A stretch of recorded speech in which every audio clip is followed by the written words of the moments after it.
Welcome to ப்ரகீட்ஸில் இன்றைக்கி என்ன நம்ம பார்க்க போகிறோம் அப்படின்னா ஒரு பஞ்சாபி பிரேக்ஃபாஸ்ட். ஸோ பிரேக்ஃபாஸ்ட்டாகவும் இருக்குமா, அவங்க பஞ்சாபில் வந்து லஞ்சாக கூட இது வந்து சாப்பிடுவாங்களாம். என்னென்னா ஆனியன் பராத்தா, நம்ம ஸ்லாங்கில் சொல்லணுன்னா. அங்கே வந்து இது எப்படி சொல்கிறாங்கன்னா கண்டா லச்சா பராத்தா அப்படின்னு சொல்கிறாங்க. அதாவது அவங்க ஹிந்தியில் பஞ்சாபியில் கண்டா அப்படின்னா ஆனியன், லச்சா அப்படின்னா லேயர். நமக்கு வந்து லேயர் வந்து இன்றைக்கி வரல, மன்னிச்சிருக்கேன். ஆனால் லேயர் மாதிரி தான் இது வந்து போடணும், லேயர் பராத்தா மாதிரி தான் போடணும். ஸோ அதுக்கு வந்து ஆனியன் தேவையில்ல, அதனால் ஆனியனில் ஃபஸ்ட்டு ஒரு பேஸ் ரெடி பண்ணிக்க போகிறோம். அதுக்காக தான் கட் பண்ணிகிட்ருக்கேன். இது வந்து எப்படி இருக்குன்னா, இதுக்கு வந்து நம்ம போய் வதக்கி வைக்கிறது அந்த வேலையே கிடையாது. இன்ஃபேக்ட் நிறைய சமோசா, நம்ம ஊரில் சமோசாலாம் விற்கிறதுல டீ கடையில், அந்த சமோசாக்குள்ளே வந்து இந்த ஸ்டஃபிங் தான் வைக்கிறாங்க. இன்றைக்கி தான் கண்டுபிடிச்சேன் இந்த மேட்ரை.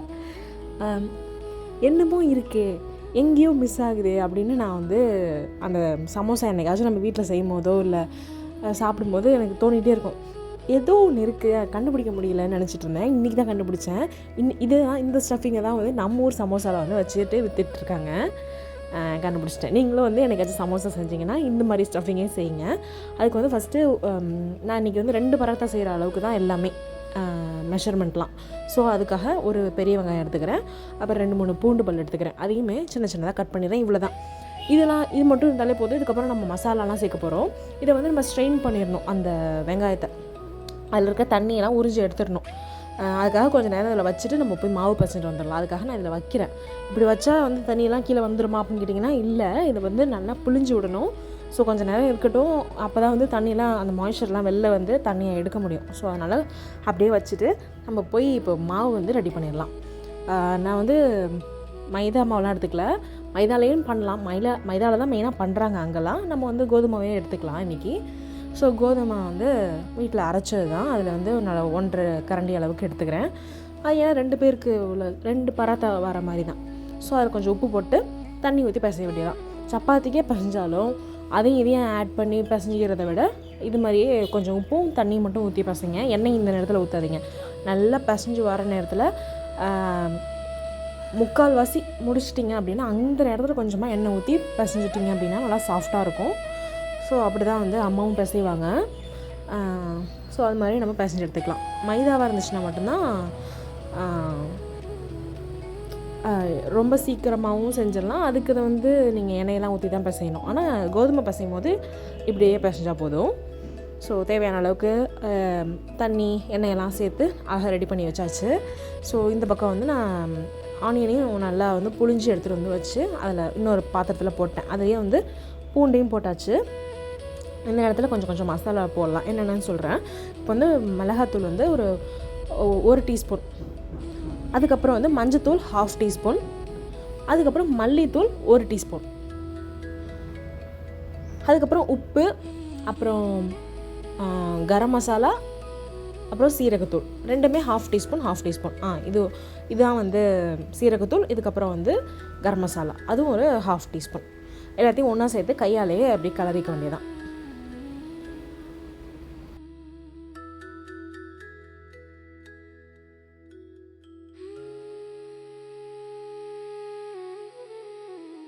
கிளறிட்டிங்கன்னா இது மாதிரி உதிரியாக இருக்கும்.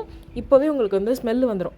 இப்போ வந்து நான் ஓமம் போட்டுக்கிறேன். அப்போ தான் வந்து அந்த பஞ்சாபி டச் இருக்குன்றதுக்காக நான் ஓமம் போட்டுக்கிறேன். ஆனால் அதில் ஓமம் போடாமல் தான் இங்கே நம்ம ஊரில் இருக்கிற சமோசா கடையிலலாம் உள்ள ஸ்டஃபிங் ரெடி பண்ணுறாங்க. சில இடத்துல வந்து ஆலு உள்ள ஸ்டஃப் பண்ணி அது ஒரு சமோசாவாக விற்கிறாங்க. ஆனால் மோஸ்ட்லி டீக்கடை சம்சா அப்படின்னு தான் சொல்லுவாங்க. அந்த டீக்கடை சம்சானாலே உள்ள இந்த ஸ்டஃபிங் தான் வைக்கிறாங்க. ஸோ இன்றைக்கி அந்த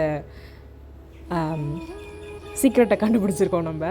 ஸோ இன்னொரு பக்கம் இங்கே நம்ம ரெடி பண்ணோம்ல, அந்த மாவை வந்து தேய்ச்சிட்டு நிறைய வச்சிடாதீங்க. நிறைய வச்சிட்டிங்கன்னா தேய்க்க முடியாது. ஸோ கொஞ்சமாக இன்னும் கொஞ்சம் கூட ஆட் பண்ணிக்கிட்டேன் அந்த வெங்காயத்தை. ஸோ அதை வச்சு அவங்க வந்து அழகாக, பஞ்சாபின்னாலே அவங்களாம் வந்து சப்பாத்தியில் வந்து எக்ஸ்பர்ட்டில். ஸோ அவங்களாம் அழகாக வந்து லேயராக இதை கொண்டு வராங்க. நமக்கு வந்து எல்லாத்தையும் திருப்பி போட்டு ஒன்றா சேர்த்து பசஞ்சு உருட்டி தேய்ச்சோம் அப்படின்னாலே வந்துடும், சாட்டிஸ்ஃபைடு. ஸோ இது மாதிரி தான் நம்ம ஊர் லேயரு. ஸோ அது மாதிரி போட்டு தேய்ச்சிக்கிட்டாச்சு. அம்மா தான் வந்து இந்த தேய்க்கிறதுக்கு கூப்பிட்டுக்குவேன். ஏன்னா வந்து இன்னொரு பக்கம் கேமராவை பிடிச்சிட்டு நல்லா தேய்க்க முடியாது, அந்த இடத்துல வைக்கவும் முடியாது கேமராவை. ஸோ கொஞ்சம் டிஃபிகல்ட்டாக, அதனால் வந்து அம்மாவை கூப்பிட்டு தேய்ச்சி வாங்கிக்கிட்டேன் ஹெல்ப்புக்கு.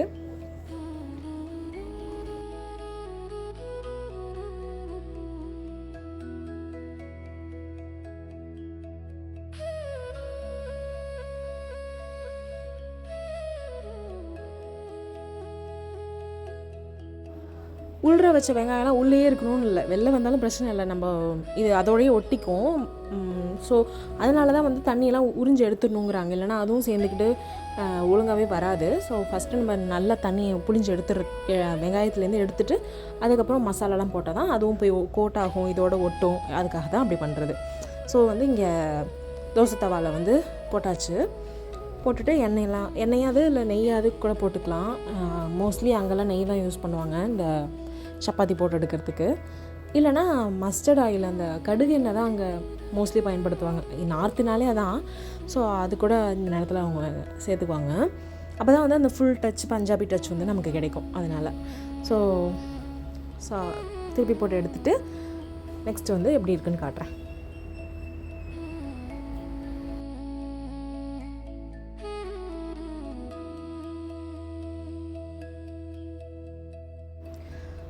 கொஞ்சம் வலிக்கிக்கிட்டு போணுச்சு, ஆனால் எப்படியோ ஹேண்டில் பண்ணிட்டேன்.